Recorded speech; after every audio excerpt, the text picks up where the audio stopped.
دوستان یک صندوقی هستش داریم به این حرکت میکنه. اگر دوست داشتین کمک بکنین، کمک ها فقط استفاده میشه برای بانر، تیشرت یا دروکایی که دستتون هستش. هر چیزی میل دارین، هر چقدر دوست دارین میتونین کمک بکنین. صحبت آخر ما این هستش که قبل از اینکه آقای محمود قاسمی بیان اینجا برامون یار دبستانی رو بخونن، اینو بدونیم که هنوز کسانی تو زندان ها هستن.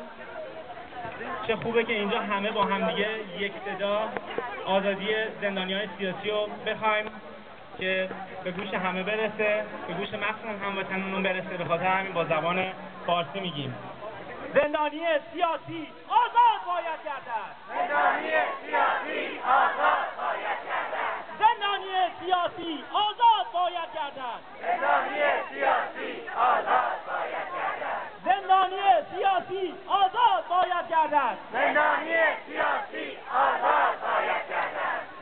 فراموش نکنیم این 9 نفر مثالی بودش که ما امروز در شهر خودمون انتخاب کردیم. سعی کنیم که توی شهر خودمون با هر کسی که میرسیم در مورد این دوستانمون صحبت بکنیم، فراموششون نکنیم و از آقای قاسمی تقاضا میکنیم که بیان بالا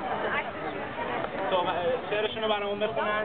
باز هم از تشکر از حمایتتون و ما همه تلاشمون این هستش که خیلی زودتر برنامه رو خبر بهتون بدیم.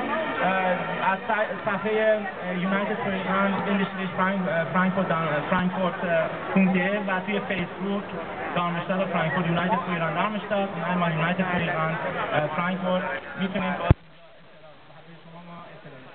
خیلی ممنون از حضورتون.